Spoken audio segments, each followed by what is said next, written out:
तापीय प्रतिबल, तापीय प्रतिबल, इसमें एक नाम हो रहा था तनाव का, आएगा तनाव। तो तापीय प्रतिबल देखने से पहले अपन देखेंगे इसमें रेखीय प्रसार। कौन सा प्रसार? रेखीय प्रसार। रेखीय प्रसार और रेखीय प्रसार गुणांक, क्योंकि इसका इस्तेमाल इसमें होगा। ठीक, सबसे पहले ये देखेंगे। देखो, जैसे हमारे पास एक ये कोई छड़ है, क्या है? छड़ है या फिर तार है, समझ रहे बात को? हमारे पास क्या है? कोई ये छड़, इसकी लंबाई कितनी है अभी? L। कितनी है? L। इसकी लंबाई कितनी है? L। प्रारंभिक लंबाई कितनी होगी इसकी? L, इस छड़ की। ध्यान देना जरा। अब अगर इसको हम गर्म करें, क्या करें? गर्म। इस छड़ को अगर गर्म कर देंगे तो क्या हो जाएगा इसमें? प्रसार। क्या हो जाएगा इसमें? प्रसार। तो इसमें जो प्रसार हुआ वो हमने मान लिया क्या हो गया? L, छोटे वाले L। ये क्या आ गई? लंबाई में वृद्धि गर्म करने पे। क्या करने पे? तो किसी वस्तु को अगर हम गर्म करते हैं, क्या करते हैं? गर्म, तो उसके आकार में क्या हो जाती है? वृद्धि। क्या हो जाती है? वृद्धि। तो हमारे पास क्या है? एक छड़। क्या है? छड़। या मान लो कोई तार है, जब हमने उसे क्या कर दिया? गर्म कर दिया, तो क्या हुआ? इसकी लंबाई में वृद्धि छोटे L। यानी कि जैसे हमारी एक छड़ 10 मीटर की है, कितनी है? 10 मीटर की। तो ये छड़ कितने की है हमारी? 10 मीटर की। या ये तार हमारा कितना है? 10 मीटर का। और अगर इसे हम क्या कर दें? गर्म कर दें। क्या कर दें? गर्म। तो इसकी लंबाई क्या हो जाएगी? बढ़ जाएगी। जैसे हमने कहा कि 10.02 मीटर हो गया या 10.5 मीटर हो गया। समझ रहे बात को? यानी किसी वस्तु को अगर हम क्या करेंगे? गर्म करें। क्या करें? गर्म। तो उसमें क्या होता है? आकार में वृद्धि। तो आकार में वृद्धि हुई तो ये एक प्रकार की विकृति आ गई। क्या आ गई?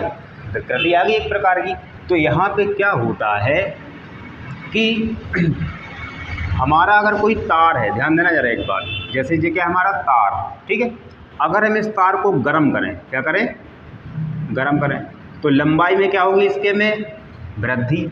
तो लंबाई में वृद्धि क्या बोलते हैं? रेखीय प्रसार। क्या बोलते हैं? रेखीय प्रसार। समझ रहे बात को? और अगर हमारी कोई वस्तु ऐसी है आयताकार, ठीक, तो उससे अगर हम गर्म करें तो उसे बोलते हैं क्षेत्रीय प्रसार। क्या बोलते हैं? क्षेत्रीय प्रसार। समझ रहे? और अगर कोई वस्तु हमारी घनाकार है, कैसी है?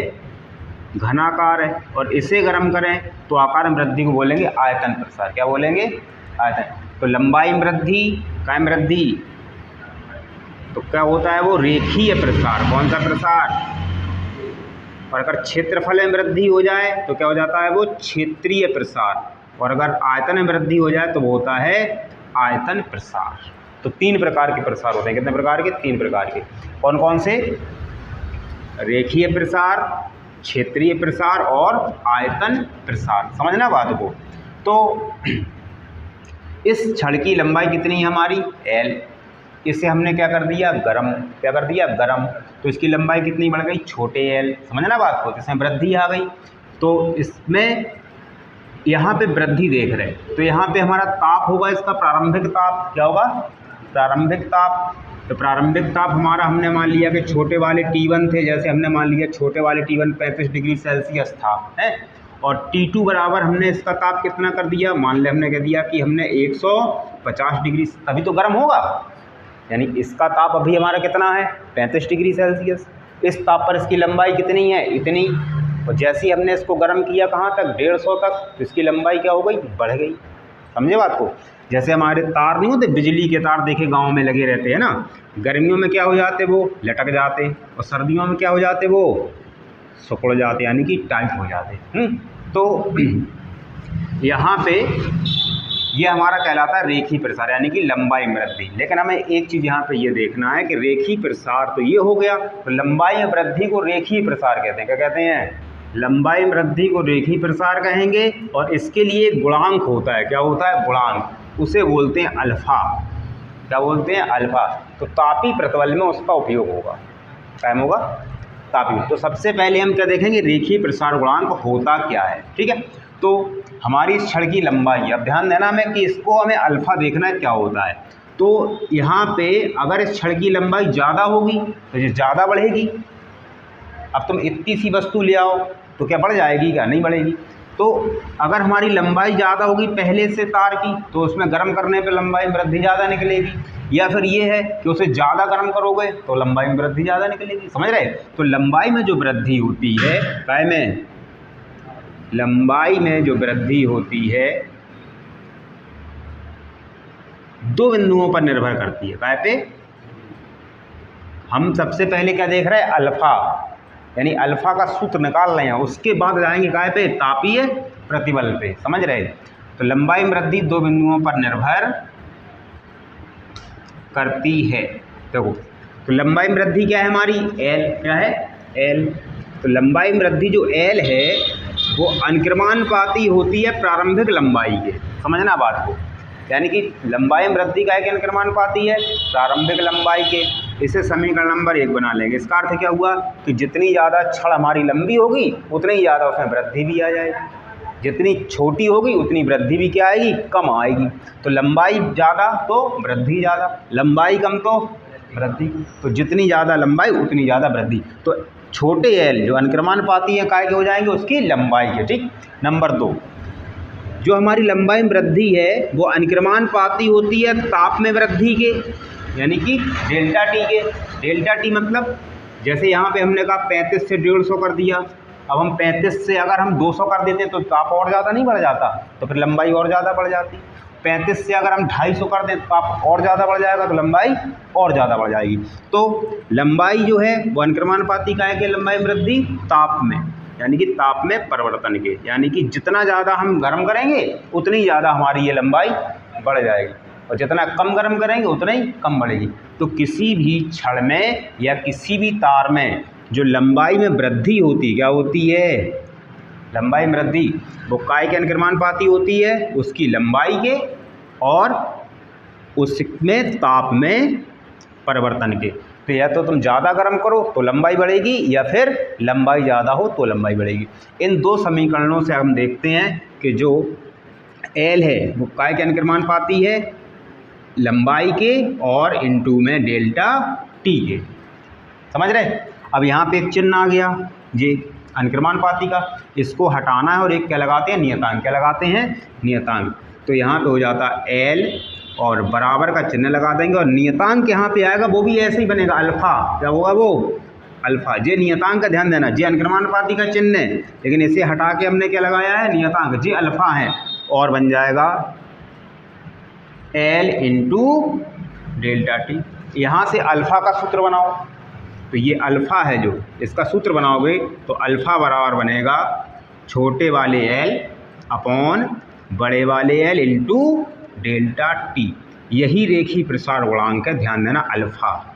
ये जो नियतांक है क्या है, इसी को क्या कहते हैं, किसी छड़ का या किसी तार का क्या कहते हैं, रेखीय प्रसार गुणांक।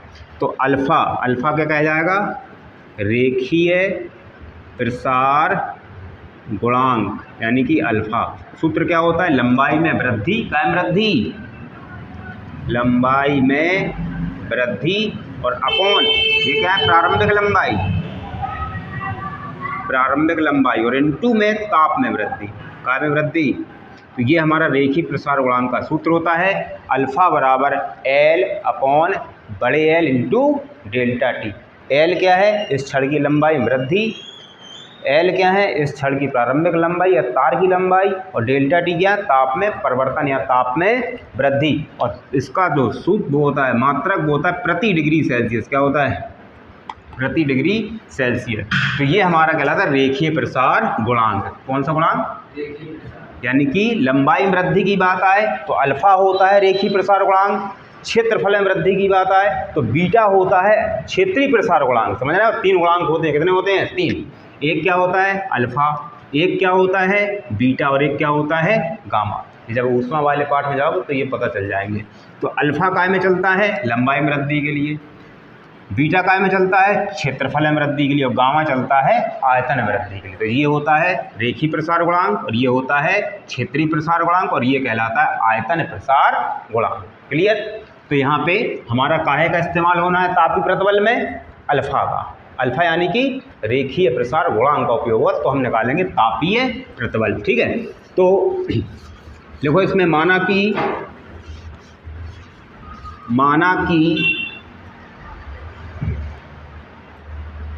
किसी तार की प्रारंभिक लंबाई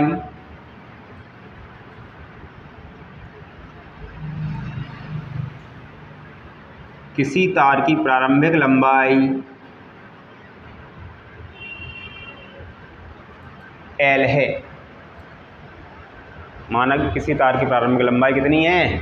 L। हो गए। जब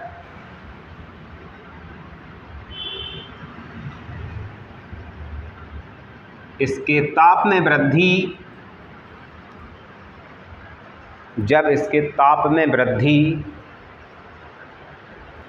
डेल्टा टी स्मॉल वाले,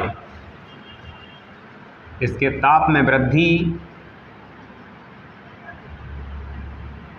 डेल्टा टी की जाती है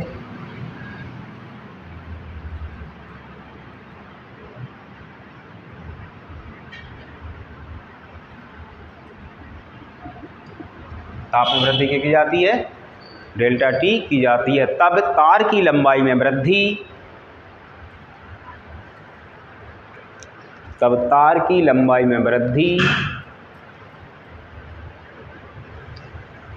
स्मॉल एल, देखो ये स्मॉल एल हो जाती है।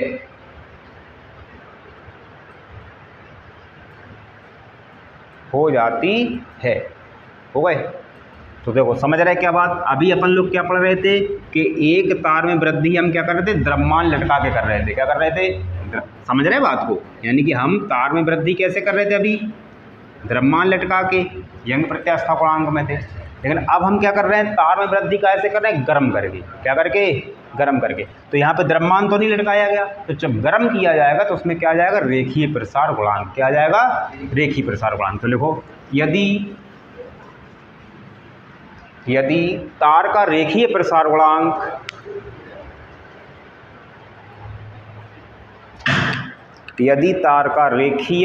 गुणांक अल्फा, रेखीय प्रसार गुणांक अल्फा हो, तब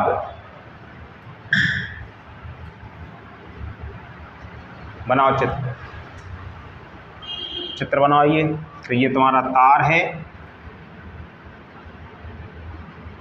ये कोई तार है, और जब इसे गर्म करते हैं तो इसकी लंबाई में ये वृद्धि हो जाती है स्मॉल एल की, तो ये पूरी लंबाई तुम्हारी L प्लस हो जाए, L प्लस L हो जाएगी। यहाँ पे ताप T1 और यहाँ पे ताप T2, यानी कि ताप परिवर्तन लगाएंगे आप डेल्टा टी चित्र के नीचे।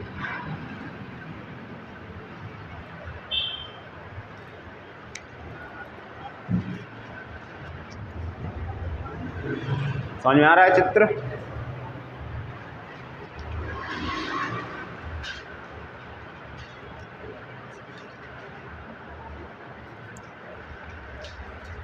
नहीं समझ में आया तो एक बार जाके फिर घर पे वीडियो उठा के देख लेना, फिर शुरुआत से।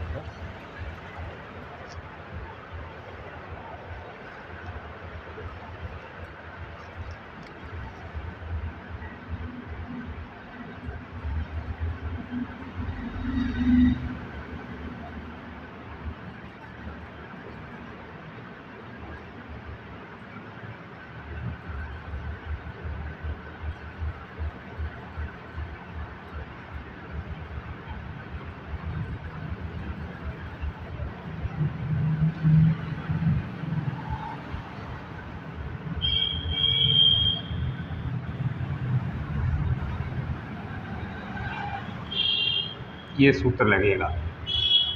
तो रेखीय प्रसार गुणांक का सूत्र देखो क्या बनाया था अभी अपन ने। रेखीय प्रसार गुणांक अल्फा बराबर छोटे वाले एल लंबाई में वृद्धि अपॉन प्रारंभिक लंबाई इसकी कैपिटल एल इंटू ताप में वृद्धि यानी कि डेल्टा टी। ठीक है, तो यहाँ पे अल्फा बराबर का बराबर, अल्फा क्या है? रेखीय प्रसार गुणांक। अल्फा बराबर लंबाई में वृद्धि क्या हो गई? एल। यहाँ ध्यान दो, अपॉन प्रारंभिक लंबाई क्या हो गई इसकी L इंटू ताप में वृद्धि क्या होगी इसकी डेल्टा टी। इस सूत्र से आएंगे, इसको बिगाड़ दो, बता रहा हूँ अल्फा बराबर L upon L into delta T से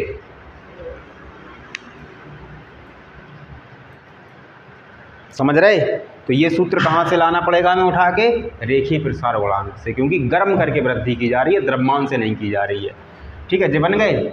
अब देखो इसमें एक चीज़, इसको अगर हम यहाँ पहुँचा दें तो डेल्टा टी यहाँ आ जाएंगे, तो इनको बना देंगे अल्फ़ा इंटू डेल्टा टी, बन गए बराबर यहाँ क्या बन जाएंगे L अपॉन L। देखो बन गए। अब तुम इसमें एक चीज़ देखो गौर से, ये देखो विकृति बन गई, अनुदैर्ध्य विकृति का सूत्र बन गया जी। क्या बन गया, दिख रहा है कि नहीं दिख रहा है, यानी कि लंबाई में परिवर्तन बटे प्रारंभिक लंबाई। तो काय का सूत्र बन रहा है जी, विकृति का। कौन सी विकृति का, अनुदैर्ध्य विकृति का, है ना, ये बन रहा है। इसको यहीं तक छोड़ दो, उतार लो इसको। अल्फा इंटू डेल्टा टी बराबर L अपॉन L।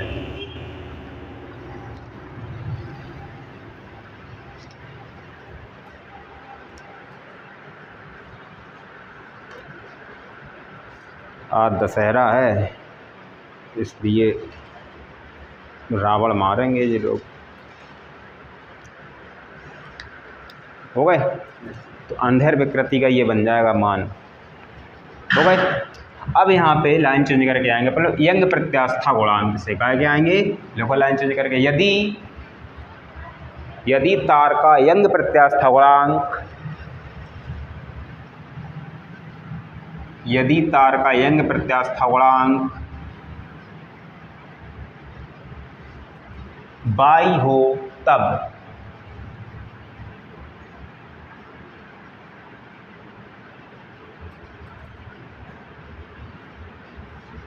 बाई हो तब लिखा है। तो देखो बाई का सूत्र क्या लिखा है, बाई बराबर F अपॉन A और अपॉन में L अपॉन L। देखो दिख रहा है कहीं, यंग प्रत्यास्था गुणांक का सूत्र, अनुदैर्ध्य प्रतिबल बटे अनुदैर्ध्य विकृति, यंग प्रत्यास्था गुणांक बाई, हाँ जे तो है, जे नहीं है और पीछे है भाई, जे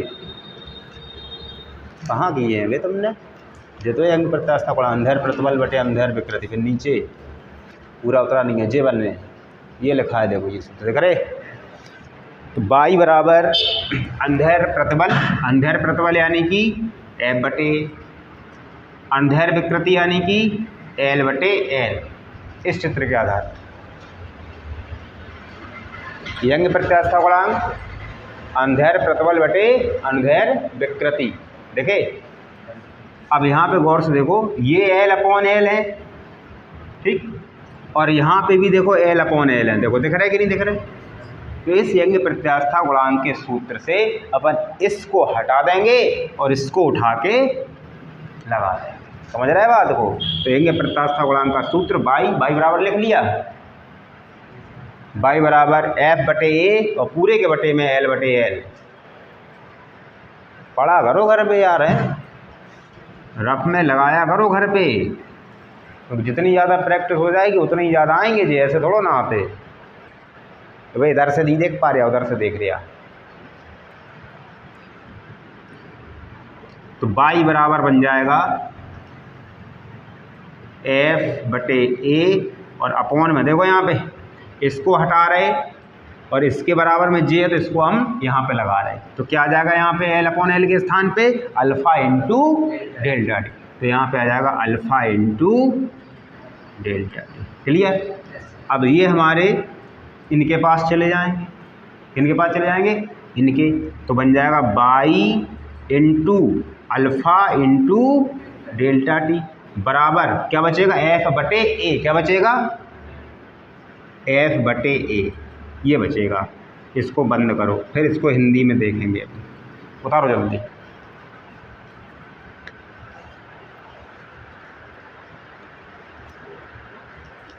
ये थोड़ा सा टेक्निकल इसलिए हो जाता है क्योंकि इसमें रेखीय प्रसार गुणांक का उपयोग कर लिया जाता है। यार इतना कठिन नहीं है, एक दो बार लगा लोगे तो आ जाएंगे। हो गए, ये बन गया हमारा। इसे एक बार यहाँ पे लिख के देखें जरा क्या बना है। देखो क्या बना हमारा, एफ बटे ए बराबर by into alpha into delta T. ठीक है, एफ अपॉन ए को क्या बोलते हैं, प्रतिबल। क्या बोलते हैं, यही तो लिखे हैं, यही तो है प्रतिबल, ये नहीं है। तो यहाँ पे ये प्रतिबल किसके कारण आया है, ताप के कारण। लंबाई में वृद्धि किसके कारण हुई है, ताप के कारण। तो इस प्रतिबल को कौन सा प्रतिबल बोलेंगे अपन, तापीय प्रतिबल। क्या बोलेंगे, तो ये काय का सूत्र बन गया यहाँ पे, प्रतिबल का। तो वृद्धि काय कारण हुई यहाँ पे, ताप के कारण। तो इसको लिखेंगे हिंदी में तापीय प्रतिबल। क्या लिखेंगे, तापीय प्रतिबल बराबर बाई, बाई क्या है, यंग प्रत्यास्था गुणांक, इंटू अल्फ़ा, अल्फ़ा क्या हो गया इसका, रेखीय प्रसार गुणांक, अल्फ़ा इंटू डेल्टा टी यानी कि ताप में परिवर्तन। यानी 50 से 200 किया है या 30 से 100 किया है, जितना भी है, तो ये हमारा बन जाता है तापीय प्रतिबल का सूत्र। और प्रतिबल का मात्रक तुम्हें पता ही है, न्यूटन प्रति मीटर स्क्वायर। ये वाला उतार लो बस। तो तापीय प्रतिबल बराबर by into alpha into delta T.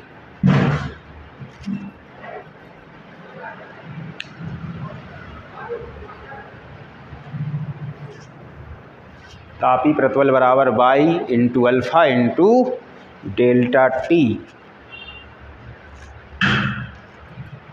हो गए। अब इसमें देखो एक चीज़ और आ रही कि इसके ए को अपन लोग यहाँ पहुँचा दें। कहाँ पहुँचा दें, समझना बात को। इस ए को अपन कहाँ पहुँचा सकते हैं, यहाँ। तो अगर हम इस ए को यहाँ पहुँचा दें, तो ऊपर लिख रहे हैं यहाँ पे, इस ए को ऊपर पहुँचा दें, तो देखो सूत्र क्या बनेगा, एफ बराबर, का बराबर, एफ बराबर बल, है ना, एफ बराबर by into alpha into delta T into में क्या चले गए, ए यानी कि तार का क्षेत्रफल भी चला गया। क्या कहलाए, क्षेत्रफल। तो अब ये बन गया हमारा। तो इसमें क्या अंतर है, देखो। तो F बटे ए यानी कि प्रतिबल, क्या कहलाएगा, प्रतिबल। और F क्या है, बल। क्या है, बल। इसी को कहेंगे अपन लोग तनाव। क्या कहेंगे, तनाव, यानी कि तापीय तनाव। क्या कहेंगे, तापीय तनाव या फिर तापीय बल। समझ रहे बात को। तो ये F अपॉन ए लिखोगे, अगर ए यहाँ नहीं है, नीचे है F बटे ए ये चीज़, तो ये कहलाएगा कि तापीय प्रतिबल। और तुमने अगर ए यहाँ से उठा के यहाँ रख दिए, तो ये ए यहाँ चले जाएंगे, तो ये बन जाएंगे तनाव यानी कि बल। तो इसे बोलेंगे तापीय तनाव। तो यहाँ पे F, उस पर ध्यान ना दो, वो चलता रहेगा। क्या बनेगा ये, तापीय तनाव या फिर तापीय बल, जिसके कारण इस लंबाई में क्या हुई है, वृद्धि। क्योंकि हुई है ताप के कारण। क्या कारण हुई है, ताप के। उसका सूत्र क्या कहलाएगा, by into alpha into delta T into A. ये लो। तो तापीय तनाव के लिए ए तुम्हें यहाँ पहुँचाना पड़ेगा, और तापीय प्रतिबल के लिए ए यहीं रहेंगे। थर्मल स्ट्रेस बोलते इसे, thermal stress, thermal strain, thermal tension.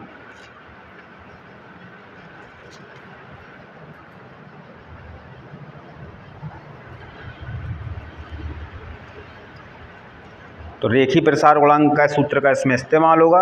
और ना समझा तो घर पे जाके दोबारा वीडियो को शाम तक अपने देख लेना। तो जो तुम्हें ना आए तो रुक रुक के देखो, बैक कर करके देखो, तो समझ में आ जाएगा।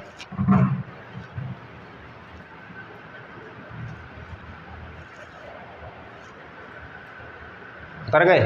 तो हमारे पास टॉपिक है तापीय प्रतिबल। समझना, तापीय प्रतिबल का मतलब ताप के कारण प्रतिबल। क्या कारण, ताप का। और अभी हम लोग क्या कर रहे थे कि जब हम तार की लंबाई में वृद्धि कर रहे थे, क्या कारण कर रहे थे हम, द्रव्यमान के कारण। क्या कारण, द्रव्यमान। अब हम इसमें द्रव्यमान नहीं लटका रहे, क्या कर रहे हैं, गर्म कर रहे हैं। ठीक है।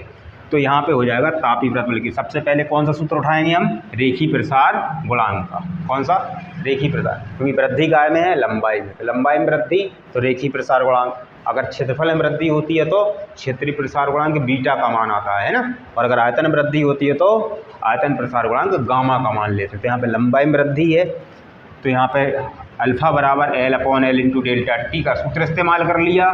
और इसमें से केवल हमने डेल्टा टी को यहाँ पहुँचा दिया, तो ये अपने आप देखो विकृति बन गई। यहाँ से यहाँ पहुँचाओगे तो अपने आप जब विकृति बन जाएगी, बस फिर कुछ करना नहीं है, सीधे जाएंगे प्रत्यास्था गुणांक का सूत्र उठाइए, y बराबर अंधेर प्रतिबल बटे अंधेर विकृति। तो अंधेर प्रतिबल जैसे कैसे लिखे रहने दो, विकृति जो यहाँ पे आई है उसके स्थान पे यहाँ से जो मान बनाया है तुमने अल्फा के सूत्र से वो उठा के यहाँ रख दो, और यहाँ रखोगे तो वो ऐसे बन जाएंगे। इनको इसके पास पहुँचा दो तो ये बन जाएगा, और ये जो तुम्हारा एफ बटे है यही तो प्रतिबल है, यही तो क्या बन गया, प्रतिबल, और ये प्रतिबल बन गया। और इससे अगर ए यहाँ पहुँचा दोगे तो यही बल बन जाए, बल यानी कि तनाव। समझ रहे बात को। तो अब यहाँ पे एक चीज़ और देखना है तुम्हें, क्या देखना है कि जो तार हमारा होता है इसमें तापी प्रतिबल जो है एफ अपॉन ए, ये एफ अपॉन ए यानी कि तापीय प्रतिबल, अब जरा ध्यान देना, बराबर क्या है, by into alpha into delta T, यही बना है। तो अब हमें ये देखना है कि जब हमारा कोई तार गर्म होता है, क्या होता है, ध्यान देना जरा, जब तुम्हारा तार कोई क्या होता है, गर्म होता है, तो उसकी लंबाई में क्या हो जाती है, वृद्धि। समझ रहे बात को। यानी कि अगर हम ताप 30 से 400 डिग्री सेल्सियस कर दें तो इसमें क्या हो जाएगी, लंबाई में वृद्धि। समझ रहे, तार की लंबाई क्या हो गई, बढ़ गई। तो ये कहलाएगा हमारा तापीय प्रतिबल। कौन सा, और कौन सा, तान्य वाला, कौन सा, तान। जो तुम्हारे रेस्टोरेंट में पहले लिखा है कि अगर लंबाई में वृद्धि हो तो तान्य प्रतिबल, और लंबाई में कमी हो तो संपीडक प्रतिबल। आए थे उस दिन लिखा है, तुम नहीं आए होगे, तुम आए थे। प्रतिबल के प्रकार लिखे हैं, प्रतिबल के प्रकार, जहाँ पे सबसे पहले क्या लिखा, अंधेर प्रतिबल। अंधेर प्रतिबल में लिखा है अंधेर प्रतिबल दो प्रकार से होता है, तान्य प्रतिबल और संपीडक प्रतिबल।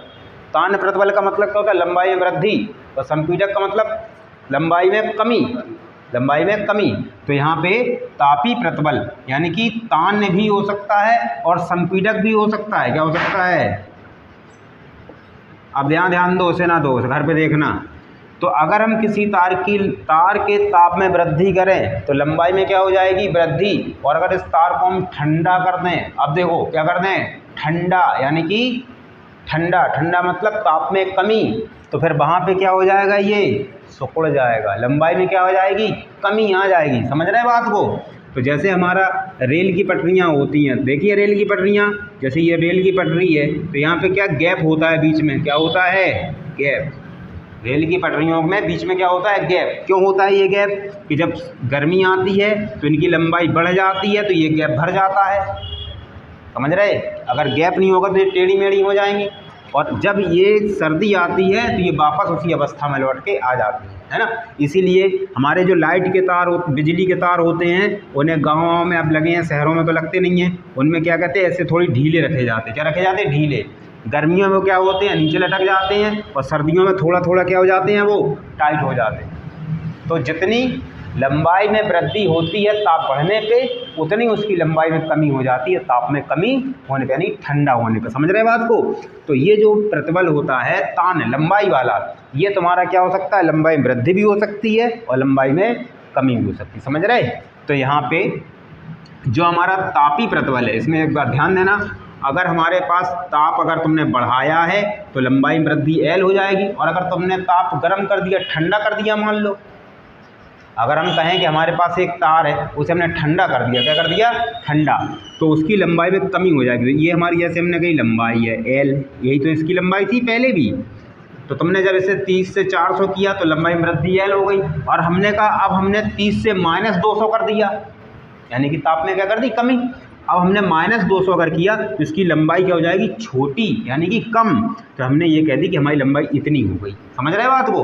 तो अब ये लंबाई में क्या आ गई, हमारी कमी आ गई। देखो इतनी, इतना छोटा हो गया, यानी कि 30 डिग्री सेल्सियस पहले था तार का ताप, अब हमने कितना कर दिया, -200 डिग्री सेल्सियस का। तो हमारा तार क्या हो गया जी, ठंडा। क्या हो गया जी, ठंडा। ध्यान देना जरा, जी ठंडा हो गया तो लंबाई में क्या आ गई, कमी। समझ रहे। तो यहाँ पे जो प्रतिबल बनेगा क्या बनेगा, वो संपीडक प्रतिबल। क्या बनेगा, संपीडक प्रतिबल। समझ रहे बात को। और यहाँ पे क्या है हमारा, गर्म तार, क्या किया था हमने, गर्म। तो यहाँ पे जो प्रतिबल बनेगा, क्या बनेगा, प्रतिबल, वो कौन सा बनेगा, तान्य प्रतिबल। कौन सा बनेगा, तान्य प्रतिबल, यानी कि लंबाई में क्या हो गई जी, वृद्धि।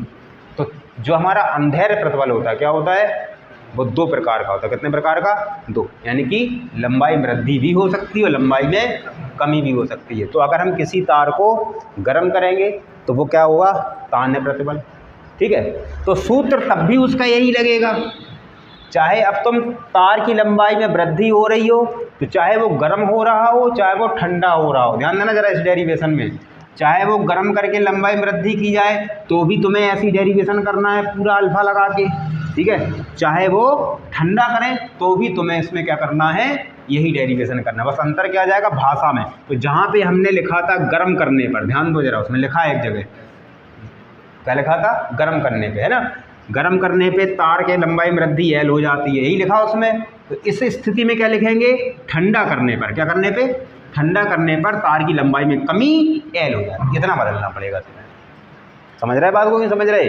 अगर गर्म किया जाएगा तो लंबाई में वृद्धि होगी, तो डेरिवेशन में क्या लिखेंगे हम? गर्म करने पर लंबाई में वृद्धि एल हो जाती है, तब रेखीय प्रसार गुणांक के सूत्र से। और अगर हम ठंडा भी कर रहे तो हम क्या लिखेंगे? ठंडा करने पर लंबाई में कमी एल, तो भी रेखीय प्रसार गुणांक ही लगेगा। यानी कि डेरिवेशन पूरा क्या होगा? इसी प्रकार से, चाहे उसे गर्म किया जाए चाहे उसे ठंडा कर दिया जाए। तो वो कह देते हैं कि 2 आधारों के बीच एक तार कसा है और ठंडा कर दिया जाएगा तो तापीय प्रतिबल कितना हो जाएगा, है ना। तो वो उसके लिए भी हमारा यही है। तो चाहे तो तुम्हारा तार गर्म हो रहा हो, गर्म हो के लंबाई में वृद्धि हो रही हो, चाहे ठंडा करके उसकी लंबाई में कमी हो रही हो, सूत्र हमारा यही रहेगा, ये बदलेगा नहीं। जो ध्यान रखना, समझ रहे बात को? तो तापीय प्रतिबल यानी कि F/A बराबर का बराबर by into alpha into delta T और मात्रक न्यूटन प्रति मीटर स्क्वायर। ध्यान देना जरा, ये तापीय प्रतिबल कहलाएंगे। और अगर तुमसे कहा है कि तापीय बल बताओ, क्या बताओ? तापीय बल या तापीय तनाव यानी कि टेंशन, टेंशन, तो इसे थर्मल टेंशन भी बोलते हैं, इसे थर्मल स्ट्रेस भी बोलते हैं, है ना, और थर्मल स्ट्रेन भी बोलते हैं, तीनों चीज़ें बोलते हैं। तो अगर तुमसे कहें तापीय बल बताओ, जब तापीय बल कह दें तो इस ए को फिर तुम्हें यहाँ नहीं बचाना है, इस ए को कहाँ पहुँचा देना है? ऊपर इंटू में। तो यहाँ पे क्या बचेंगे? F बराबर by into alpha into delta T और इंटू में क्या आ जाएंगे? ए। अब इसको कहेंगे हम तापीय बल। अब इसका मात्रक पता क्या बन जाएगा? केवल न्यूटन। देखो क्या बन जाएगा? न्यूटन। और इसको अगर तुम्हें टी से रूप में लिखना है, तनाव बता के लिखना है, तो टी बराबर ही बना सकते by into alpha into delta T into A. ठीक है, तो ये सूत्र अगर तुमने इस सूत्र से ए यहाँ पहुँचा दिया तो ये तापीय बल बन जाएंगे या तनाव बन जाएंगे। उसे चाहे तुम F से लिख दो चाहे तुम टी से लिख दो, लेकिन ए तुम्हें यहाँ पहुँचाना पड़ेगा। और मात्रक भी बदल जाएगा क्योंकि ये बल है, बल का मात्रक क्या होता है? न्यूटन। जब ए नीचे रहेंगे यहाँ पे तो जो तापीय प्रतिबल बने रहेंगे तो मात्रक हो जाएगा न्यूटन प्रति मीटर स्क्वायर। क्लियर? नहीं हो गए? तो इसमें तुम्हें क्या देखना? सबसे पहले रेखीय प्रसार गुणांक क्या देखना पड़ेगा, क्योंकि रेखीय प्रसार गुणांक को बिना आए तुम तापीय प्रतिबल के डेरिवेशन को नहीं कर सकते इसमें, क्योंकि अल्फा का उपयोग है। क्या का उपयोग है? अल्फा का।